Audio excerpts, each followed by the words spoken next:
working on a 2008 Mazda CX7 with the 2.3 turbo. Got to remove the engine, and I'd like to find out if I can just take it out the top instead of having to take the front bumper and all that stuff off. So this is basically a Ford vehicle, and like the edge, these top cowl pieces typically come off. So I started taking it off, and I thought, well, let me see if this is something other people might want to know about.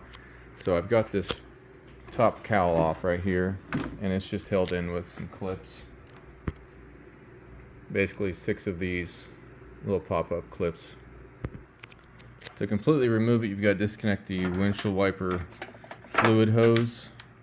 Now, I didn't see it at first, but I see it now. There's actually a disconnect piece you can use right here, and you can pop this off, and this will all come out in one piece, but I did it the harder way. So the rubber trim that runs through here is the only thing that's going to hold the two pieces together, so you can either disconnect that or leave it together whole.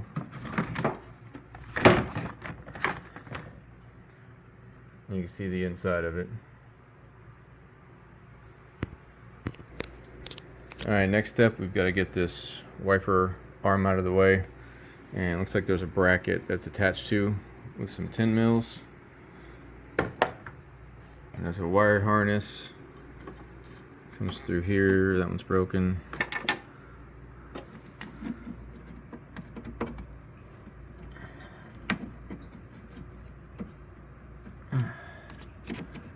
I may need to go up that a different way.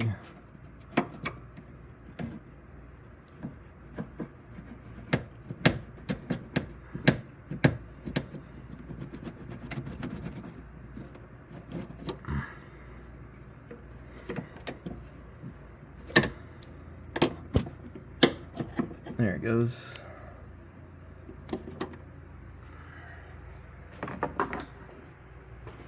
And disconnect the wire harness. There's a clip under there you gotta push in, pull it off, and one more wire harness. So now we're gonna zip off these 10 mils.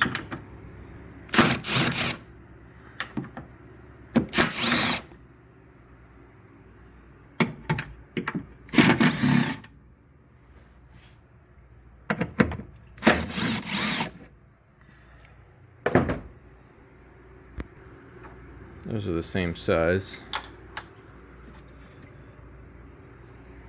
and so's that one. This one's the odd guy out, it seems. A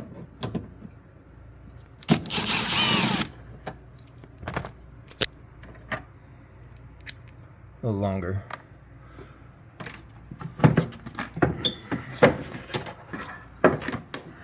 Okay, well, that just comes out. And when I can, I like to put my screws back where they go. Easy to find them, and less bags of screws on my table.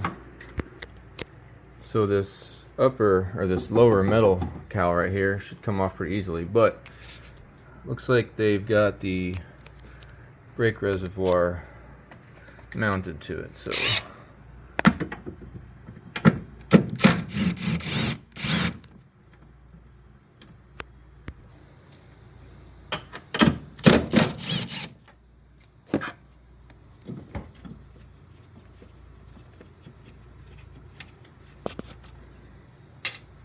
see if I'm right on this. Yes. Alright, what does that look like? There's a hose. Okay, so that'll just lay out of the way, and we get the rest of these bolts out. Right here. So it looks like there's 10 of these bolts, and they are a 12 mil.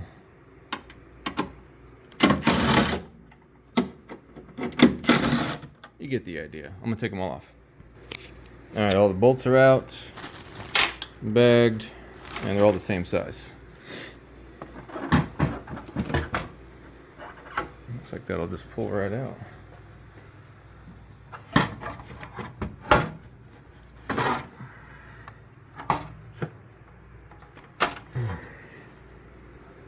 So there's that piece.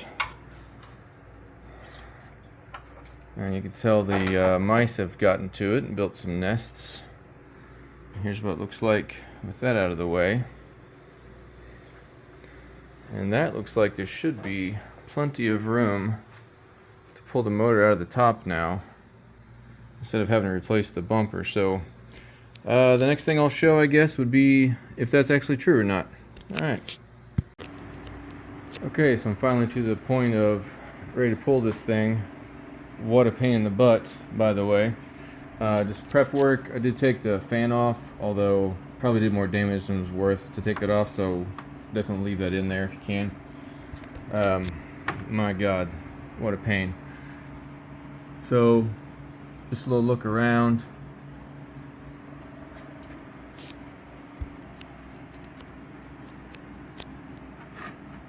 AC compressor is disconnected. The power steering is still connected, right, as far as the fluids and all that.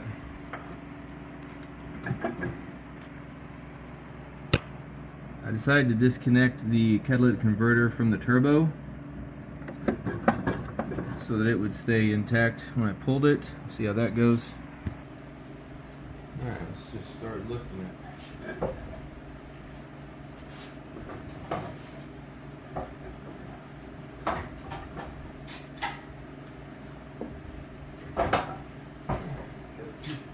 Flywheel off the transmission.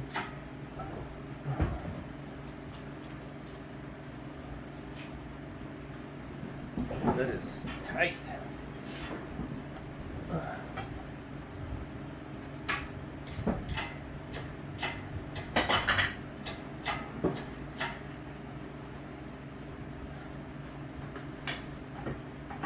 Gotta move the AC compressor.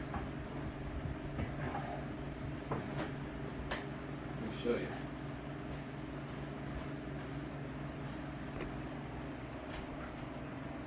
So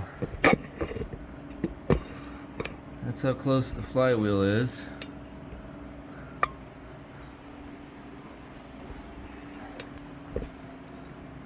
And over here, AC compressor, power steering, and then it's your water pump pulley. It's the regular belt tensioner pulley and the crank.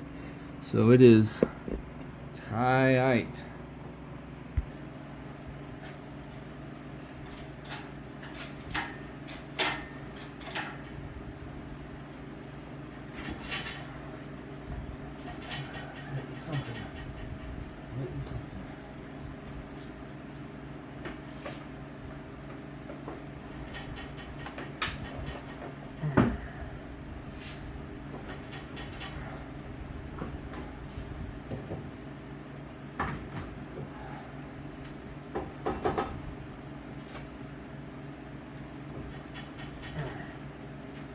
It's just hanging up on the catalytic converter back there. I loosened it up.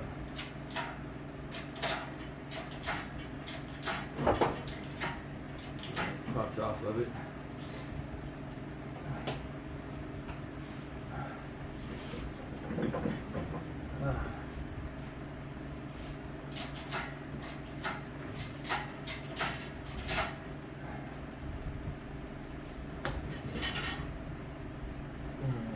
Power steering pump on that water pump pulley's hanging up. Alright, so check your AC lines, make sure you're not getting those poked. But right here there's a lot of tension between this water pump pulley and the power steering pump. So I think I'm just going to zip this off real quick. Alright, get the pulley off, move the power steering pump a little more out of the way to where it's loose. But right here, that crank bolt is hitting the frame. So that's just how tight this is. Also, there's a big fat hole in the block, just for fun for you to see. And the flywheel is just scraping along the trans. So, note to self, take that crank pulley bolt off before you pull this engine up, and that'll help with the scraping piece, but it's going to screw you when you go try to time this thing outside the motor then put it back in. Alright, I lowered the engine back down. I'm just going to zip off this crank bolt.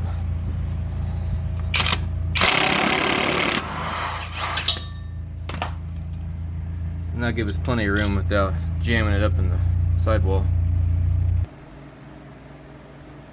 Alright. Coming out the top.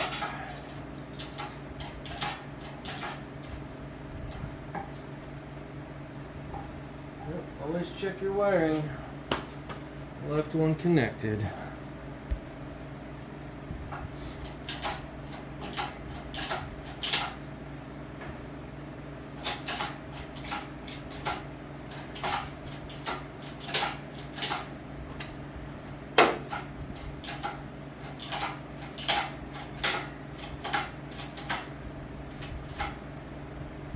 Well, alright, so here's what's happening. Getting close on the hood, and the hood's about as far as up as it can go. So I'm going to throw in some cardboard up there, because this thing, this hangy doopy ass oil filter system, I could unbolt it, but I don't want to.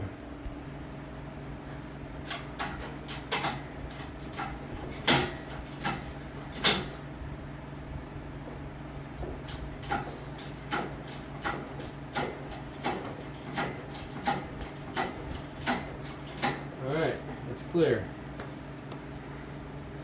So, yes, it can be pulled out the top. Yes, it sucks. I'll just give you a little walk around in case you just want to look at the thing. I did have to drop the oil pan under the car because since the piston came out the block, I couldn't turn the flywheel with the crank, so I had to take it off and take all the crap out. But anyway, this is what it looks like out, and everything that's connected. There's that engine mount bracket that goes to the axle right there that has to come off. It's got 3 bolts.